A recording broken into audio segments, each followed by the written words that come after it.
কক্সবাজারের মহেশখালীর কালামার ছড়া এলাকায় 11 সেপ্টেম্বর রাতে টহলরত পুলিশের উপর হামলা চালায় অস্ত্রধারী ডাকাত দল।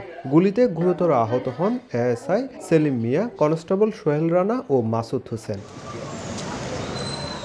মঙ্গলবার দুপুরে সংবাদ সম্মেলনে পুলিশ জানায়, ঘটনার সঙ্গে জড়িত 8 জনকে গ্রেপ্তারের পর মূল হোতা হিসেবে উঠে আসে আবু সৈয়দের নাম। সোমবার রাতে বান্দরবনের লামা থেকে গ্রেপ্তার করা হয় তাকে।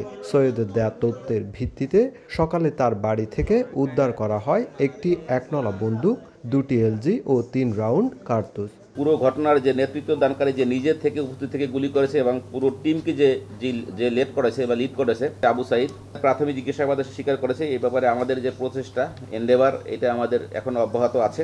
এদিকে কক্সবাজার ফুটবল স্টেডিয়ামে হামলা, ভাঙচুর, লুটপাট ও অগ্নিসংযোগের ঘটনায় ভিডিও ফুটেজ বিশ্লেষণ করে আসামিদের শনাক্তে কাজ করছে পুলিশ। শহর থেকে টিকিট কালোবাজারি সিন্ডিকেটের মূল হোতা রবিউলকে গ্রেপ্তারের কথাও জানানো হয় সংবাদ সম্মেলনে। মানুষের কাছ থেকে টাকা নিয়ে যে টিকিট করে ঢুকাচ্ছে বা এটার ফুটেজ আপনাদের কাছে পাবেন। টিকিট বিক্রি যে দালাল চক্র, এর মধ্যে অন্যতম প্রধান যে রবিউল ইসলাম আছে, তাকে গ্রেপ্তার করা হয়েছে।